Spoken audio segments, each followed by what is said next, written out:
So in this lecture, we're going to use simple exponential smoothing and implement it in RStudio on a stationary data set. So for this problem, we're again going to use the kings.csv, which you've hopefully already read in. So I'm going to run this part of the code again. And as you can see here, we have now a time series. We've plotted this time series. And as a reminder, the first step in forecasting is to plot the data and identify what systematic components exist. And so as we talked about last time, the only systematic component in this King's data set is level.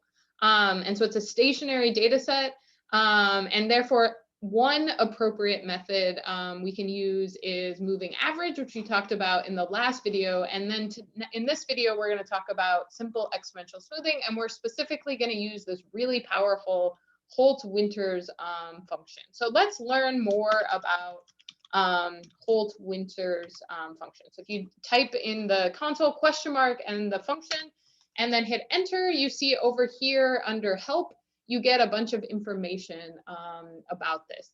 And so just as a description, it computes this Holt-Winters filtering of a given time series. So that's why we need to make sure we have our data in a time series.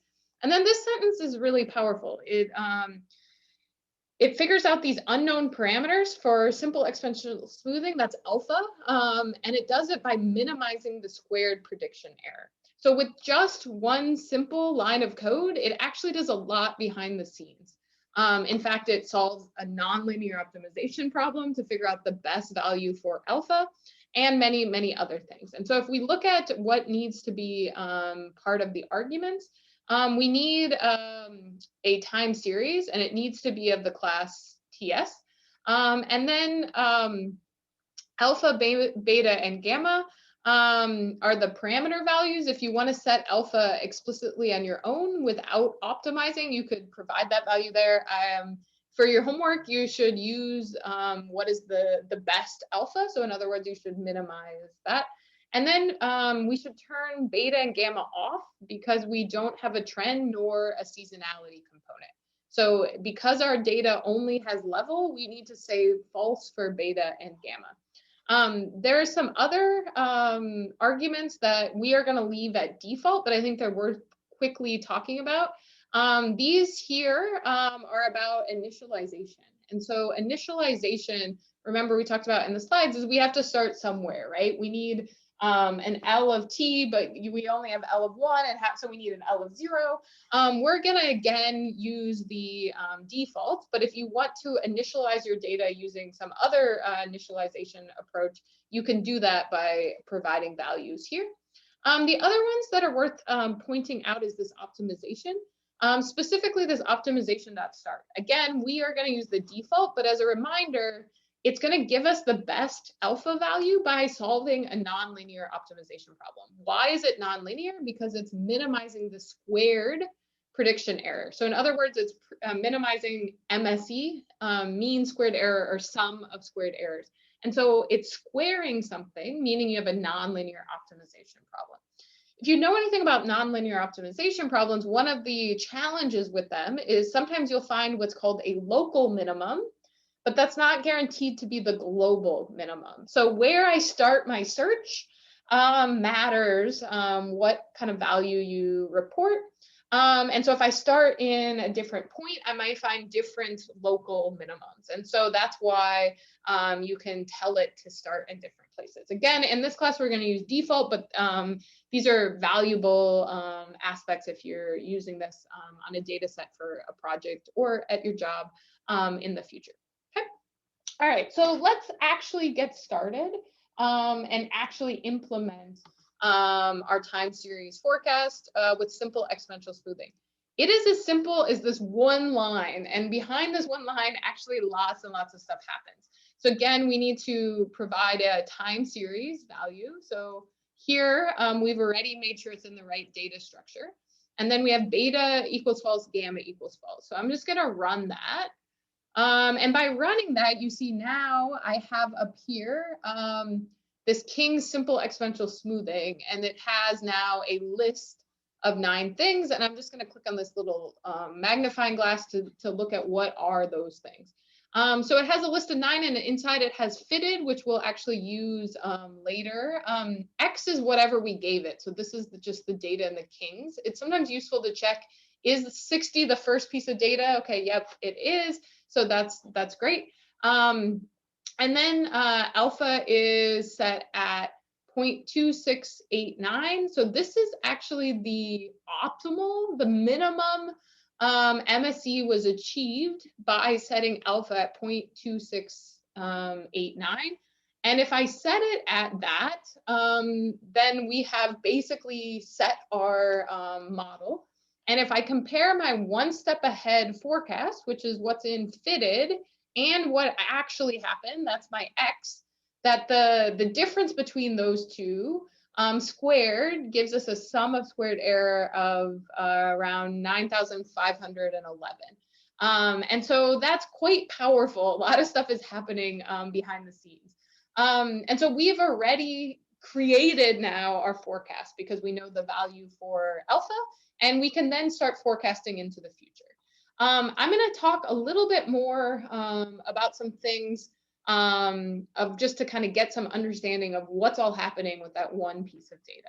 Another way to get this information, if you want to see, instead of clicking over here, if you just click King's Simple Exponential Smoothing, and then you say $, what is there? These same 9 things that we just saw over there. So let's say we need alpha. We can hit run, and you can see it then provides alpha down here, right? So that's just another way to get this information. Let's actually plot this. Okay, so when I plot this, what comes up? So I'm plotting the actual simple exponential smoothing time series. It's a time series. So on the x-axis is time, and it's just a collection of data. But there's actually 2 things that get plotted. So what is actually going on over here? The black is just our observed data. So that's the same thing we would get if we just plotted King's time series here. It just doesn't have the zeros, but the black is the actual observed data. Then what is this red line? This red line is our what's called the fitted information. This is the one step ahead forecast. So remember in our slides, we had, fitted, and then we were calculating different things.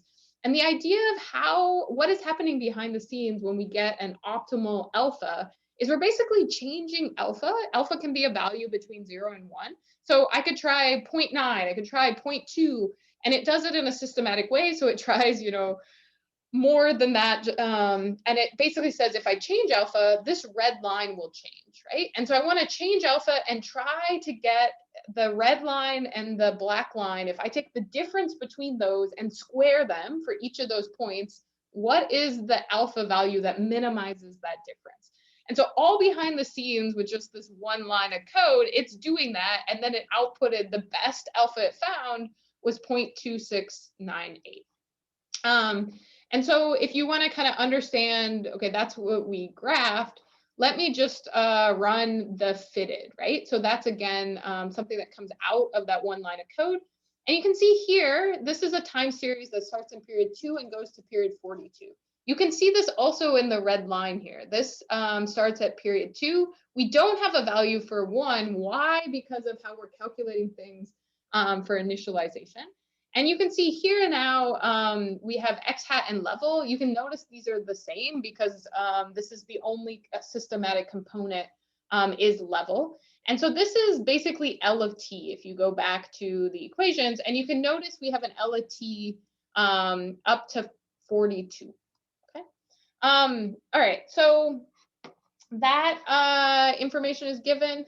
And hopefully that makes sense. And again, let's just also print out the sum of squared errors. This is also the same information we found up here. But by using the alpha of 0.26 something, we get the minimum sum of squared errors, and that's for this data set around 9,500. Okay. So again, we are actually done with the step of creating a forecast. We now know our value for alpha. we have actually not forecasted anything. I want to emphasize that the red line is forecasting the past. We haven't actually forecasted anything into the future. This is sometimes what's called the one step ahead forecast, but we're doing it in the past. Why? Because we need to figure out how to set alpha, and to set alpha, we want to minimize the difference between the black and the red line, those differences squared for each of these observations. Okay.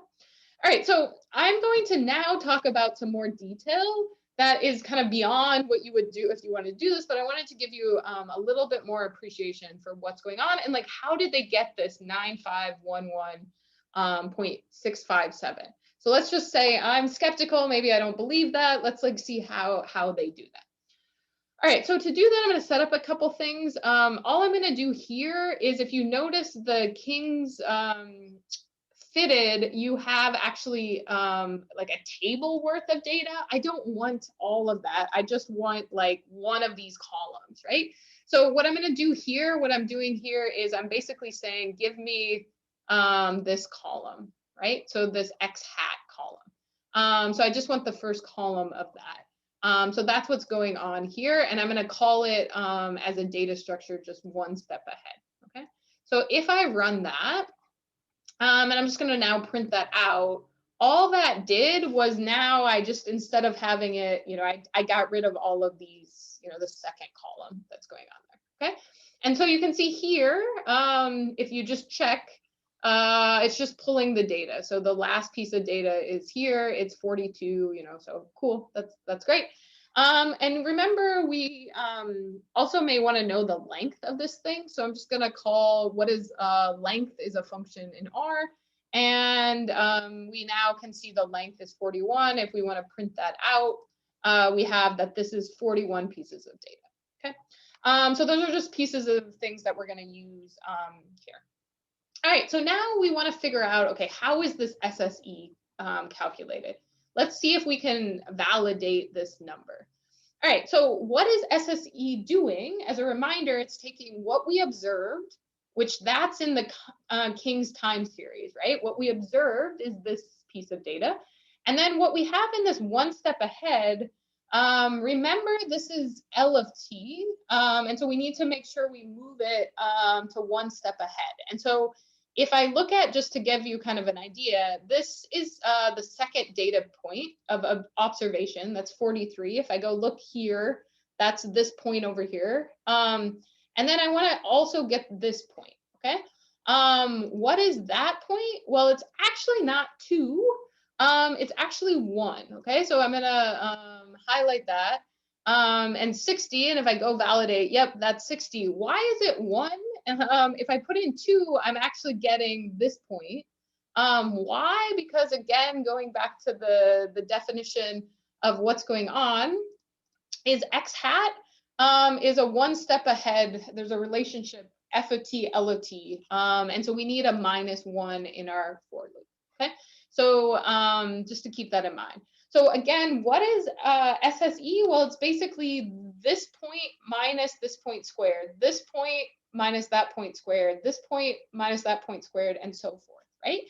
And so in coding, we basically want to start at point 2. Why can I not start at point 1? I don't have a prediction. I don't have the red point.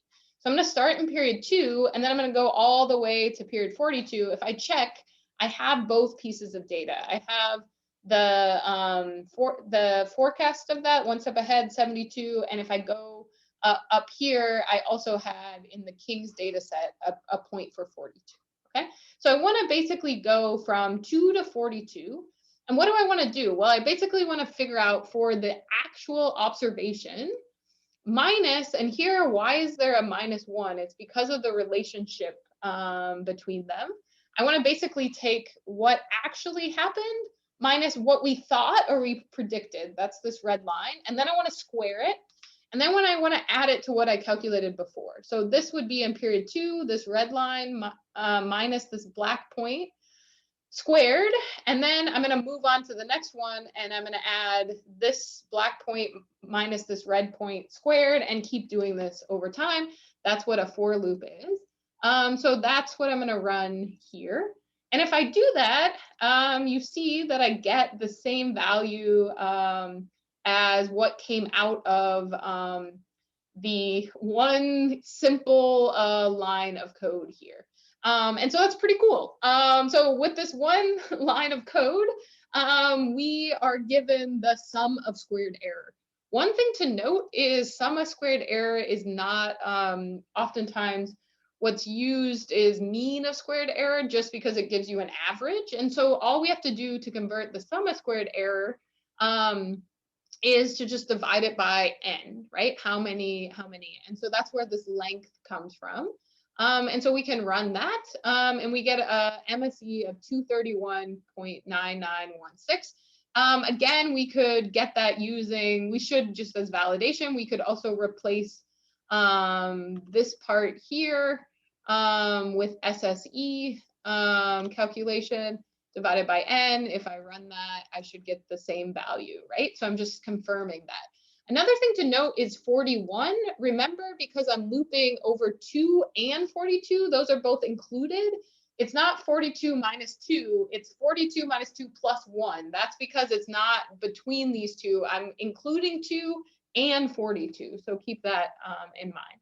So we have now have everything we needed to create our forecast, but we have not forecasted anything. I want to emphasize we've only forecasted the past. We haven't forecasted anything into the future, okay? And so to do that, we need, we're going to use this package called forecast. So you need to make sure you have it installed and you've compiled it. If you haven't installed it, use this line here. And so let's, again, just before we use something, let's just look at what is it. So if I do question mark forecast and I hit enter, you can see now here's information about this. So this is a package or a function that forecasts time series. Cool, that's what we need. And it's a generic function forecasting time series. It invokes a bunch of different methods based on the class of the first argument.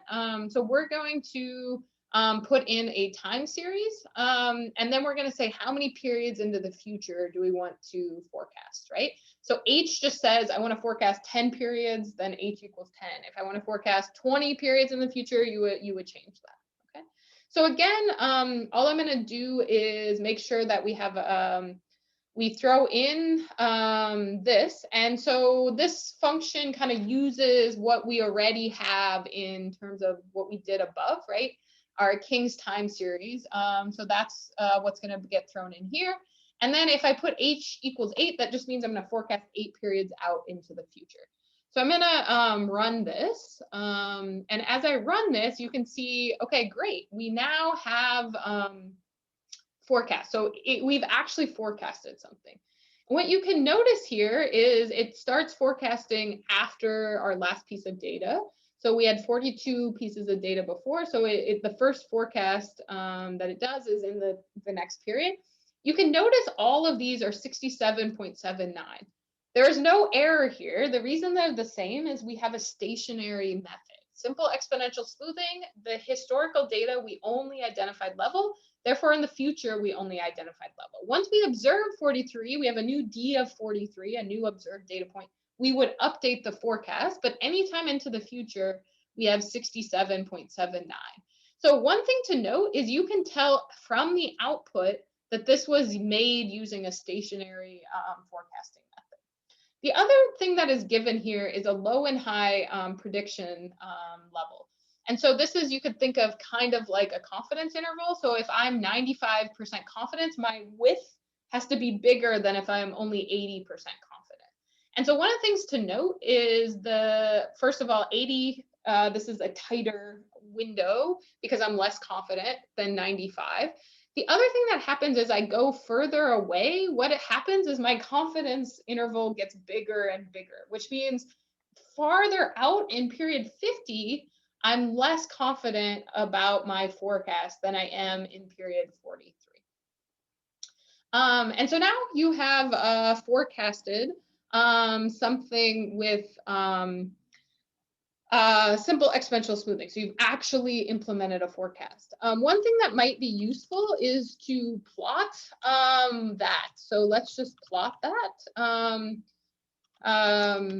So I'm just going to plot that. Oh, whoops. I forgot the word kings. Forecast. So I'm going to plot this. Okay. And I'm just going to highlight that, hit run. Okay. And so what do I see over here? All it's doing, and it's kind of a boring graph because all it's doing is saying 67.79. That's this blue line and it's flat. And it is that. And then these give you the two confidence intervals. So this darker gray is the 80%. And if you can see, it gets bigger as you go further out. And then this lighter gray is the 95% confidence interval. Because this forecast is flat, it's not super interesting. What is this black line? This is the historical data. And so this is the observed data, and into the future, we think it's going to be that value.